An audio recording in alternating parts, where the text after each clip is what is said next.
And so what I'm doing right now is I'm recording I'm recording the levels for the upcoming menu system on the 5D Mark III. And so I just wanted to go ahead and start that process up right here. As soon as I can get this thing kind of up and running here. All right, there we go. So what we have, in the menu system, there's a number of different items that are specifically designed for photography. But since we're dealing with video, what I'm going to do is just skip over the photography aspects and go to the video aspects. I do have a photography course that is available, and if you're interested in learning more about the photography side of things and what the menu systems mean in relationship to photography, please go ahead and feel free to join that course, and we can go into further detail about that. But for right now, we're going to skip over to the video aspects of it. And just to begin with, normally if you're going to be shooting with a DSLR that doesn't have a very high dynamic range, or a lot of information that you can manipulate in post-production, what you're going to want to do is you're going to keep it in standard mode. But if you do want to play around in post-production, feel free to go to your picture style and change it to neutral.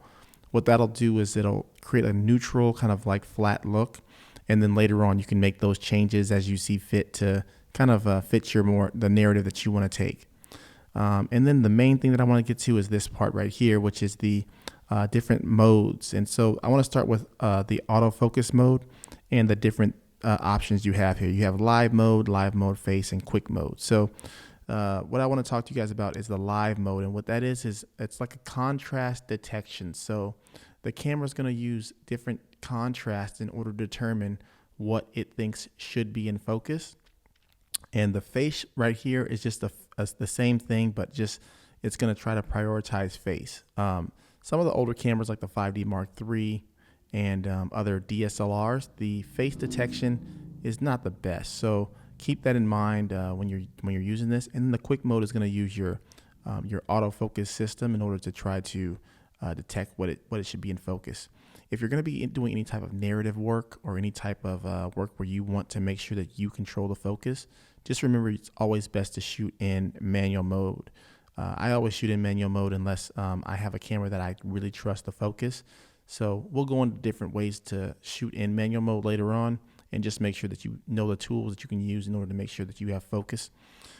Grid display here, this is what you use if you want to set up your composition of your image, or if you want help with that, you can use 3x3, which will have lines on the screen just to make sure that you're putting things in focus. Your composition is the way that you want it.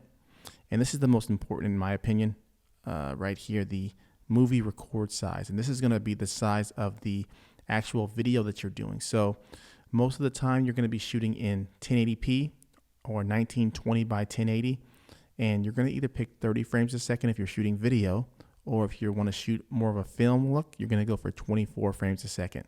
So since this is an older camera, a 5D Mark III, they do have 720p options at 60 frames a second, but it's an older kind of format. No one's really shooting 720 these days, even though it's at 60 frames per second. So some of the newer cameras will have 4K at 30 frames a second, or even 4K at 60 frames a second. But I want you guys to know that normally you're going to be shooting at 1920 by 1080, and you're going to be either shooting 30 frames or 24 frames. And this is going to be good because even if you don't have the most powerful computer, your editing software is going to allow you to edit this material. So just think about that in the future.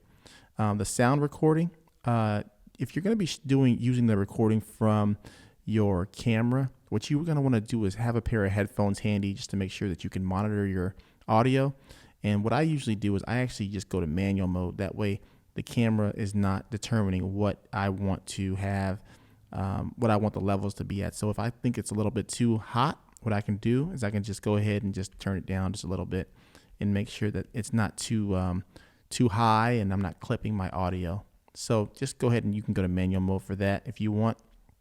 And then silent live view shoot, I usually don't use this. And then metering timer, this has to do with how long some of your information at the bottom of the screen will stay on. And then these things are more advanced settings. Since this is one of an entry course, I don't really recommend messing with any of this. Time code is more for if you're shooting with a different editor and you want to kind of write down the information that they're going to need in order to do the post-production stuff.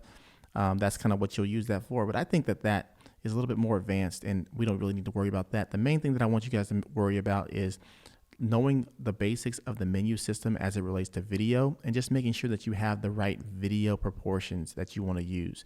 If you're using, if you want to shoot in HD at 1080, just make sure it's at 1920 by 1080. And yeah, that's about it that I wanted to show you guys for this portion, and we'll move on from here.